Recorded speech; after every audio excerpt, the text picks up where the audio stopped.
খাও, নিষাদের গন্ধ পাও। এই নিষাদ, কেমন আছো তুমি? ভালো আছো তো নিষাদ? দেখেছো নিষাদ, লালটু ভূত চলে এসেছে। এখন লালটু ভূত তোমাকে ধরে নিয়ে যাবে নিষাদ। তুমি এত দুষ্ট হয়ে গেছো কেন নিষাদ? কারো কথাই শুনতে চাও না কেন নিষাদ? মনে রাখবে, এ পৃথিবীতে বাবা মা ছাড়া আপন কেউ নেই নিষাদ। বাবা মার কথা সব সময় মন দিয়ে শুনবে নিষাদ, কারণ বাবা মার মতো শ্রেষ্ঠ কেউ হয় না।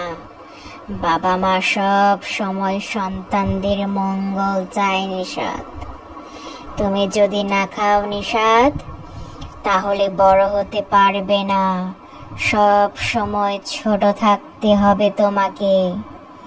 তুমি যদি সব সময় ছোট থাকো, তাহলে তোমার বন্ধুরা তাড়াতাড়ি বড় হয়ে যাবে নিষাদ। তখন তুমি কি করবে নিষাদ, বলো তো? এই যে নিষাদ, তুমি যদি পড়াশোনা না করো, তাহলে বড় হলে বাড়ি করতে পারবে না, গাড়ি করতে পারবে না। সবাই বাড়ি গাড়ি করে ফেলবে। তারপর বেশি বেশি পড়াশোনা করে কেউ আবার পাইলট হয়ে যাবে। সে তখন প্লেন নিয়ে দেশ থেকে দেশান্তরে ঘুরে বেড়াবে। আর তুমি চেয়ে চেয়ে দেখবে, তাই না নিষাদ? এখনো অনেক সময় আছে নিষাদ।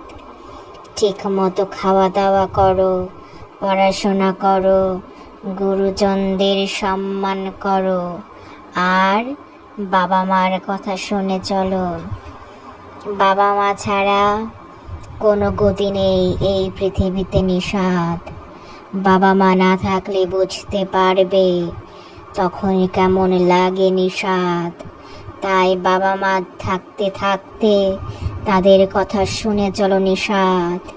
বেশি বেশি খেয়ে, বেশি বেশি পড়াশোনা করে মানুষের মতো মানুষ হয়ে যাও নিষাদ।